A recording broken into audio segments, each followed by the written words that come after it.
Chapter 1. Many years ago, in a small town in Persia, a father divided his belongings equally between his two young sons, Qasim and Ali Baba. Although their fortune was equally divided, in no way would fortune treat them alike. Qasim married Vashti, a wealthy widow, and worked managing their inn, while husband and wife were proprietors. They hardly saw each other in the large mansion they shared in town. Ali Baba, on the other hand, was wed to Fatima, daughter of a poor shepherd, and was employed as a woodcutter. They lived in a shack, but shared a life full of love and happiness. One summer afternoon in the forest, Ali Baba was cutting wood to sell. While his eyes to the trunk of a tree, the ground began to rumble like an earthquake started. I recognized the sound of horses, many horses, made by the sound of it. They were approaching fast.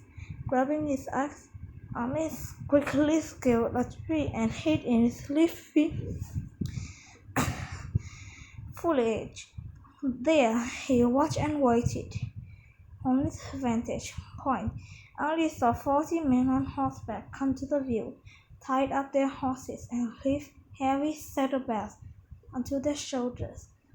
Ali thought they would look like robbers with stolen loot. Looked a corner below a tree that had large cracky boulder as their base. Their leader was obvious, because he stood taller and looked cooler than the others. Ali heard him utter a strange phrase, "Open sesame." As soon as the man spoke, the boulder slid into the side of a revealed a cave. What kind of magic am I withering? Ali thought he watched the man. It appeared inside the cave. Ali Baba held his breath and his mind raced. There must be the secret highway. And a short time later, the men and their leader exited the cave. Ali Baba heard the leader call out, "Close, Sesame," and watched the boulder slid back to Master Cave's entrance. The men then mounted their horses and galloped away. Chapter 2. Ali Baba remained in the tree till he felt it was safe to move again, and only then did he gently climb down. Wait a minute, and stand in front of the hidden rock floor, feeling as though he had just went through the forest. Sweat dripped down Ali's face, soaking his tunic. At last, Ali Baba made himself say the magic words, "Open sesame." Boulders slid open, and Ali nearly fell to his knees. The cave wasn't gloomy, as he had expected, but inside we were lit by a crack of the ceiling. Ali looked around the bags of gold and silver coins, stacks, wait a minute, stacks of fine silk rugs, and chests overflowing with colorful gems from the amount of treasure in the cave. Ali Baba decided that the robbers must build up the stash over generations. They would notice a few missing bags of gold and jewels. Ali thought. Chapter 3. Ali Baba's wife, Fatima, watched as he carried stuff back into the small shack. "This don't look like wood," she thought. Fatima's eye became wide as Ali emptied the bag into the heap of gold coins, glittering jewels on the floor. "Whom did you rob?" she gasped. But Ali Baba replied, "I am no robber, unless one who steals from robbers is also himself a robber." Fatima raised her eyebrows, and he began to tell the whole story. Ali Baba and Fatima discussed what they should do with their newfound wealth. They couldn't benefit it without raising suspicion, so they would bury it in the garden. But they decided to wait it first to estimate its worth. So Fatima went to Vashti and Qasim mansion as the borrowed scale to weigh grain. Vashti was suspicious about the destitute. Ali Baba and Fatima would have enough grain to measure to the scale, so she placed a bit of sweat under the scale. Whatever they were waiting to stick to the sweat.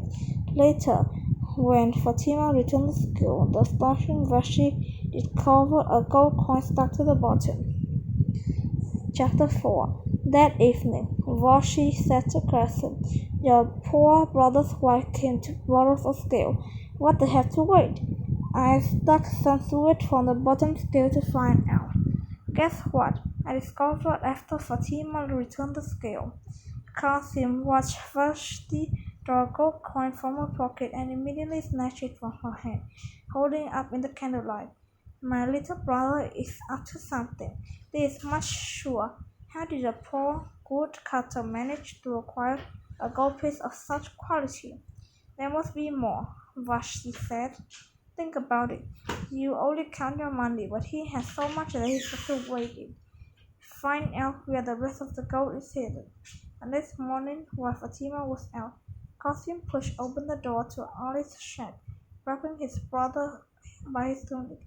Qasim roared, "Tell me, Ali Baba, I do not keep secrets from your brother." He threw the gold coin at Ali and spat, "I know all about your gold. You can blame your foolish wife for that." Beside him, with shock, Ali started telling Qasim about the hidden cave. Qasim interrupted him and barked, "Take me there now." Chapter 5 Ali spoke the magic words, "Owen the safe," and the moment and the door to the cave lid opened. With a shake of his head, Ali headed home. Inside the cave, Qasim rolled around on the luxurious carpet, dressed himself in silk clothes. He filled his bag with food. When he was ready to leave, he paused and said, "What was nothing against? Oh yes, Owen Barley." Nothing happened. I could have sworn those were the words. Ali spoke to open the cave. Was it a grain or spice? He wondered out loud. "Open ginger!" he cried. Again nothing happened. Growing frantic, he yelled, "Open cinnamon! Open paprika! Open rice!" Still nothing happened. Kasim panicked and crawled at the cave door like a tiger imprisoned in a cage. At dusk, the robbers returned to the cave with more riches. They found a surprise. Desperate Kasim, the leader, immediately put an end to him.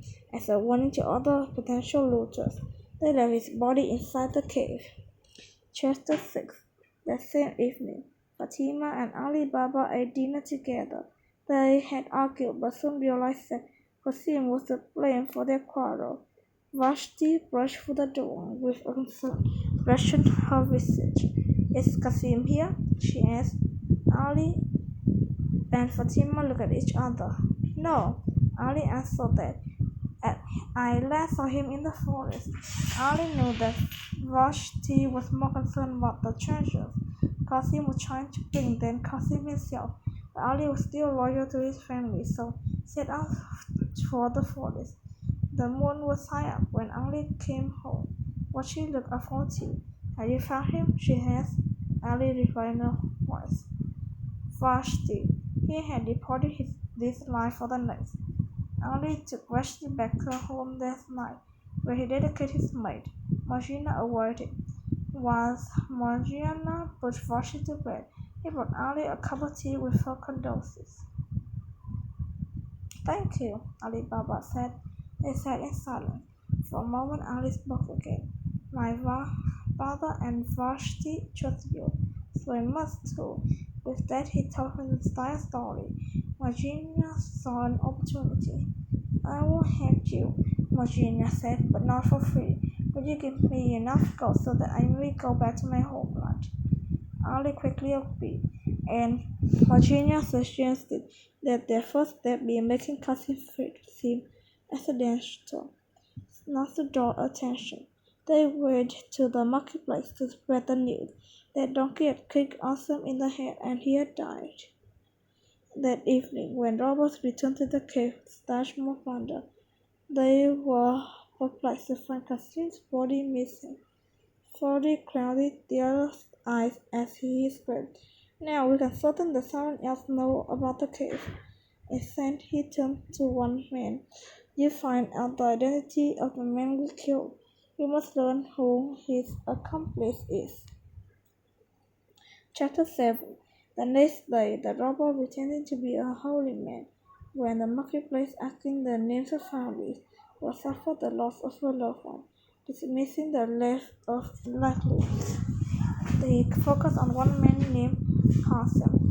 Vashti was in the mountain, but Virginia led the holy man inside the mansion to save fire over Qasim's body. The robber immediately recognized Qasim in his excitement, said a few words before turning to leave. His prayer seemed strange to Virginia, so after walking him back to the front door, she peered from behind the curtain and watched watched as the robber drew a giant X on the front door. Virginia sighed and shook her head. Simple trick for simple men, she thought. Grabbing some chores, she ran outside and drew an X on each of the houses on the street. That night, the robber who had posed as the holy man led up a group to Cousin Street. They thought utterly in his tracks. Now all the front door had left X. Which house had he been to earlier? Frustrated, the leader declared that he would have to find another way to identify the accomplice. Chapter 8. The next day, the leader of the thief was an oil merchant. The robber, who had posed as the holy man, was disguised as his helper. They spent the day knocking on the doors of all houses on Cassie Street. Imogena answered the door to Cassie's house. The robber nudged her leader. May I see the master of the house? The leader asked. Ali Baba came to the door and said, I am the brother of Qasim. How can I help you? I have oil for sale, merchant gestured to many bottles loaded on Cotton Street. Virginia looked at the bottles. Something about them and the mess made her uneasy. Yes, we'll take a few bottles, Ali said. Thank you, kind sir. May I take another request? The leader asked. May we stay here tonight and store our wares in your yard? Only feeling bound by the rules of hospitality, interested in the stories of an oil merchant, ignored Virginia's concerned expression as he replied, You may stay here, my friend. Chapter 9. Virginia made dinner that night. Her lantern went out. She went to the jar and turned the spigot of butter. No oil. She tried the next barrel was pleased to find oil. As she finished her lantern, she heard a call from inside another barrel. Like a puzzle pieces falling into places, Virginia realized that the oil merchant was a thief, and the other thieves were hidden inside the barrels. Virginia and the other servants silently glued the barrels closed. Then they dug the barrel down the hill to where the city soldiers stood guard. Virginia told the soldier about the thief. The soldiers laughed at first as when they opened one of the barrels and found confused a dizzy robber after the thief. One of the soldiers said about arresting the soldiers. Virginia led the cattleman's men to the mansion. Chapter 10. The thieves were charged to sent to faraway prison when the story of magical cave filled with treasures and treated as fairy tales. As promised, Ali Baba gave Virginia more than enough gold to return to her homeland. She used that gold to start a business, kept her family wealthy for generations. Ali Baba, Fatima, and Vashti returned to the cave again and again, taking more and more riches. They passed its secret location to the magic groups to enter it to the children, who live comfortably enough with what is left of the treasure. By the time the great-grandchildren were born, there was no treasure left. One great-grandchild made some money by showing people some wondrous moving rock, but Novatun soon wore off. He spent the rest of his days living in the empty cave. When he passed on, There was no one left to remember the magic words, and the rock never moved again. Good job!